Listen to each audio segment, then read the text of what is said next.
I've handled the bears, I've handled the mountain lions, and there's nothing better than handling the animal and at the same moment reach over and touch your piece. And that translation from touching the animal to going to your piece is just magic. It sends chills up my spine.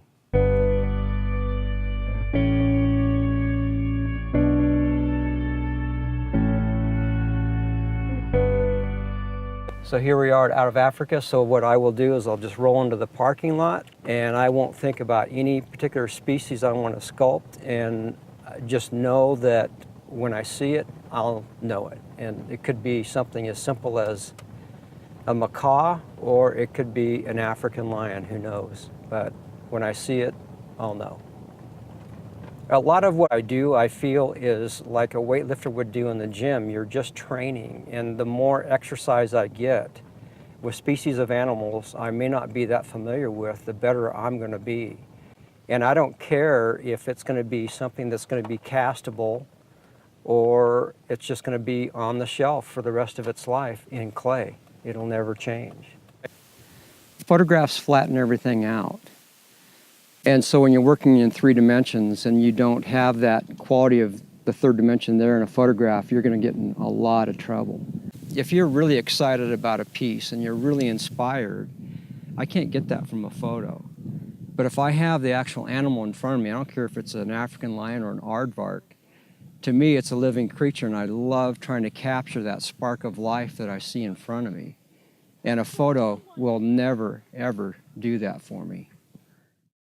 So here I am, having been to Alaska several times, seeing grizzly bears from a distance through my binoculars, going to zoos and seeing grizzly bears. Now I'm actually in an enclosure with a grizzly bear that's very passive. He's imprinted, and the handler's there working with me and the bear. So I set up my portable sculpting stand, and the orders from the handler was, you were going to stay right here next to the vehicle with the passenger door open. If something happens, you get in the vehicle. As he was about 50 feet away with the bear, having it do the things I wanted to do to sculpt, about 3 days of this sculpting, and I'm at the front of the vehicle, I'm pretty happy with the piece I'm working with. And then the handler on the 3rd day says, would you like to touch the bear? And the answer is yes, absolutely.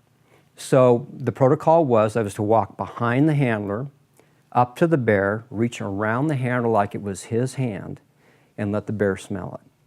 So we did, and when I reached around, the bear smelled the palm of my hand and started nursing on my hand instantly.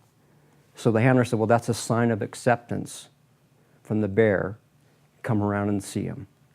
And when I walked around him, I could not believe what I was seeing. It was this massive, it was like a 5-gallon bucket with hair on it that was huge. And then I looked at my piece and thought, it is so lacking. At that same time, as I've got my hand out, the bear exhales on my hand. And it was like a draft horse breathing on me. Then the volume and the mass of that animal made perfect sense to me. That sense of the air hitting my hand changed that piece and every bear piece I've ever done ever since. The adrenaline rush never stops until you've gone too far. And so what'll happen is, well, I'll give you a good case in point. I was doing a wolf piece, and I loved the face on it. I had the expression the way I wanted, and it was one of those situations, as I was saying earlier, where every application of clay meant something, and I wanted to convey this tired mother, but very content because she has 4 cubs with her.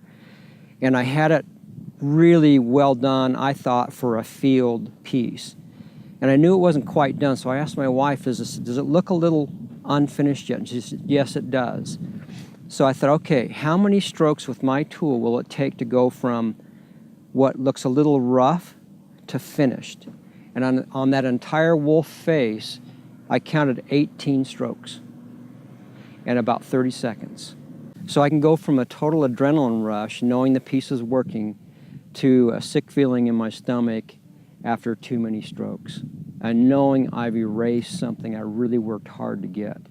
So I have to get it back. And once I get that back, I know that's my barometer for if you keep messing with it, you're going to ruin it. And I stop. I make myself stop. And so then that's when the chills run up your spine and you can sit down and look at it and think, man, that was a blast. What a great ride. It was exciting, it's scary, it's invigorating, and it's the uncertainty of not knowing. I can take a chunk of clay and say, okay, how am I going to turn this chunk of clay and give the animal some reverence in my clay? And to be able to kind of convey that is a total drug for me. Sometimes I surprise myself about how good a piece will come out, and there are other times I'll surprise myself how bad a piece will come out. So I think there's just the perfect mix to keep me on my toes and keep me humble. I think I've learned the worst enemy of any artist is ego.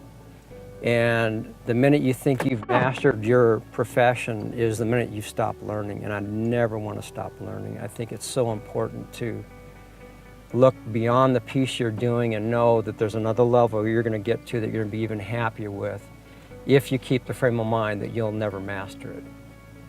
And I have enough pieces that humble me to really keep my feet on the ground and know that it makes me appreciate the pieces that do come together even more, because I know the 20 that failed before that are nothing more than the exercise I was talking about.